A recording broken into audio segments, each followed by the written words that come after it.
کا ذات 3 باب۔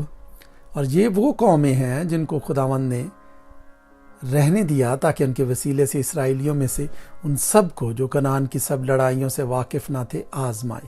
فقط مقصود یہ تھا کہ بنی اسرائیل کی نسل کے خاص کر ان لوگوں کو جو پہلے لڑنا نہیں جانتے تھے لڑائی سکھائی جائے تاکہ وہ واقف ہو جائیں، یعنی فلسطینیوں کے 5 سردار اور سب کنانی اور سیدانی اور کوہ بال ہرمون سے حمات کے مدخل تک کے سب حوی جو کوہ لبنان میں بستے تھے۔ یہ اس لیے تھے کہ ان کے وسیلے سے اسرائیلی آزمائے جائیں تاکہ معلوم ہو جائے کہ وہ خداوند کے حکموں کو جو اس نے موسیٰ کی معرفت ان کے باپ دادا کو دیے تھے سنیں گے یا نہیں۔ بنی اسرائیل کنانیوں اور ہتیوں اور اموریوں اور فرزیوں اور حویوں اور یبوسیوں کے درمیان بس گئے اور ان کی بیٹیوں سے آپ نکاح کرنے اور اپنی بیٹیاں ان کے بیٹوں کو دینے اور ان کے دیوتاؤں کی پرستش کرنے لگے۔ اور بنی اسرائیل نے خداوند کے آگے بدی کی اور خداوند اپنے خدا کو بھول کر بالیم اور یسیرتوں کی پرستش کرنے لگے۔ اس لیے خداوند کا قہر اسرائیلیوں پر بھڑکا اور اس نے ان کو مسوپوتامیہ کے بادشاہ کوشن رسیتیم کے ہاتھ بیچ ڈالا۔ وہ 8 برس تک کوشن رسیتیم کے متی رہے۔ اور جب بنی اسرائیل نے خداوند سے فریاد کی تو خداوند نے بنی اسرائیل کے لیے ایک رہائی دینے والے کو برپا کیا، اور کالب کے چھوٹے بھائی کنز کے بیٹے غتنییل نے ان کو چھڑایا اور خداوند کی روح اس پر اتری اور وہ اسرائیل کا قاضی ہوا اور جنگ کے لیے نکلا۔ تب خداوند نے مسوپوتامیہ کے بادشاہ کوشن رسیتیم کو اس کے ہاتھ میں کر دیا۔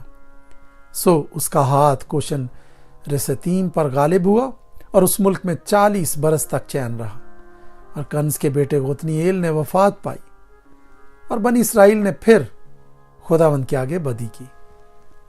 تب خداوند نے مواب کے بادشاہ جلون کو اسرائیلیوں کے خلاف زور بخشا، اس لیے کہ انہوں نے خداوند کے آگے بدی کی تھی، اور اس نے بنی امون اور بنی امالیک کو اپنے ہاں جمع کیا اور جا کر اسرائیل کو مارا، اور انہوں نے کھجوروں کا شہر لے لیا۔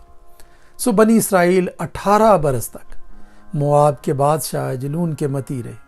لیکن جب بنی اسرائیل نے خداوند سے فریاد کی تو خداوند نے بنیامینی جیرا کے بیٹے اہود کو جو بیعت تھا ان کا چھڑانے والا مقرر کیا، اور بنی اسرائیل نے اس کی معرفت مواب کے بادشاہ اجلون کے لیے ہدیہ بھیجا، اور اہود نے اپنے لیے ایک 2 دھاری تلوار 1 ہاتھ لمبی بنوائی اور اسے اپنے جامے کے نیچے دہنی ران پر باندھ لیا۔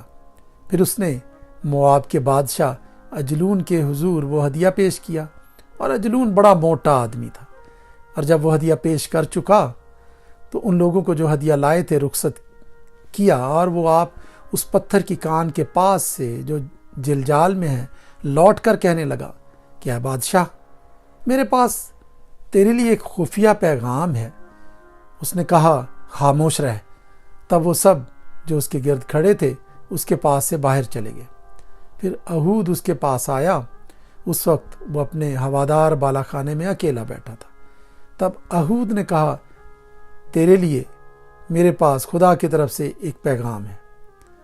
تب وہ کرسی پر سے اٹھ کھڑا ہوا، اور اہود نے اپنا بایاں ہاتھ بڑھا کر اپنی دہنی ران پر سے وہ تلوار لی اور اس کی توند میں گھسیڑ دی، اور پھل قبضہ سمیت داخل ہو گیا، اور چربی پھل کے اوپر لپٹ گئی، کیونکہ اس نے تلوار کو اس کی توند سے نہ نکالا بلکہ وہ پار ہو گئی۔ تب اہود نے برآمدہ میں آ کر اور بالا خانہ کے دروازوں کے اندر اسے بند کر کے کفل لگا دیا، اور جب وہ چلتا بنا تو اس کے خادم آئے اور انہوں نے دیکھا کہ بالا خانہ کے دروازوں میں کفل لگا ہے۔ وہ کہنے لگے کہ وہ ضرور ہوادار کمرے میں فراغت کر رہا ہے، اور وہ ٹھہرے ٹھہرے شرما بھی گئے۔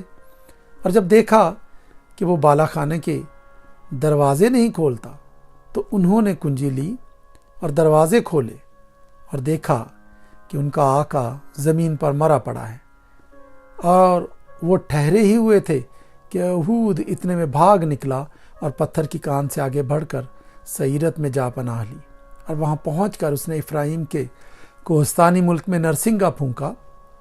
تب بنی اسرائیل اس کے ساتھ کوہستانی ملک سے اترے اور وہ ان کے آگے آگے ہو لیا۔ اس نے ان کو کہا، میرے پیچھے پیچھے چلو، کیونکہ خداوند نے تمہارے دشمنوں یعنی موابیوں کو تمہارے ہاتھ میں کر دیا ہے۔ انہوں نے اس کے پیچھے پیچھے جا کر یردن کے گھاٹوں کو جو مواب کی طرف تھے اپنے قبضہ میں کر لیا اور ایک کو بھی پار اترنے نہ دیا۔ اس وقت انہوں نے مواب کے 10,000 مرد کے قریب، جو سب کے سب موٹے، تازے اور بہادر تھے، قتل کیے، اور ان میں سے ایک بھی نہ بچا۔ مواب اس دن اسرائیلیوں کے ہاتھ کے نیچے دب گیا اور اس ملک میں 80 برس چین رہا۔ اس کے بعد انات کا بیٹا شمجر کھڑا ہوا اور اس نے فلسطینیوں میں سے 600 مرد بیل کے پینے سے مارے، اور اس نے بھی اسرائیل کو رہائی دی۔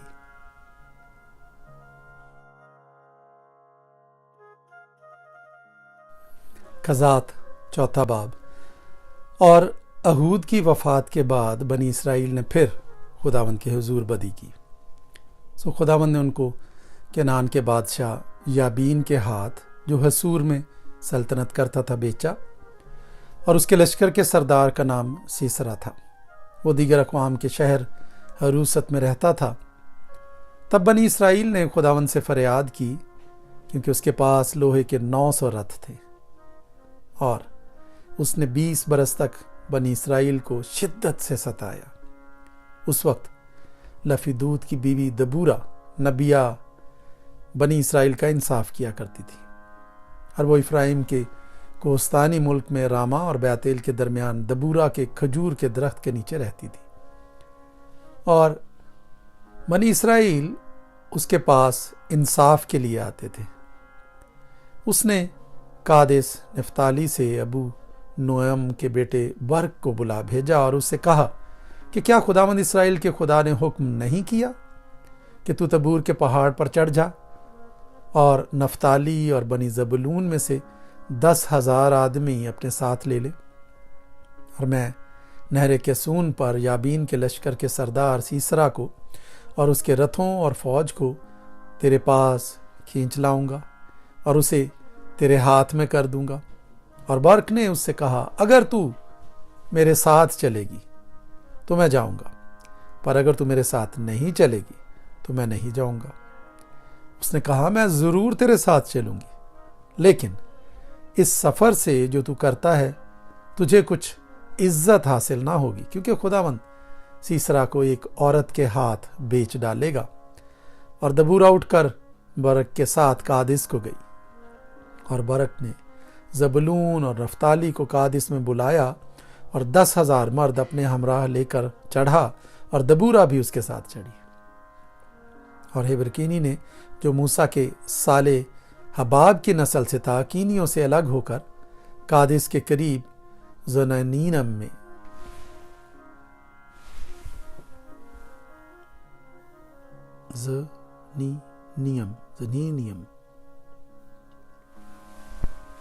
زنینیم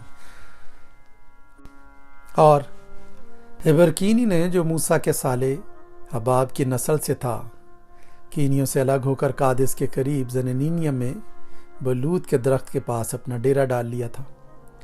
تب انہوں نے سیسرا کو خبر پہنچائی کہ برق بن ابینیوم کوہ تبور پر چڑھ گیا ہے، اور سیسرا نے اپنے سب رتھوں کو، یعنی لوہے کے 900 رتھوں، اور اپنے ساتھ کے سب لوگوں کو دیگر اقوام کے شہر حروست سے کیسون کی ندی پر جمع کیا۔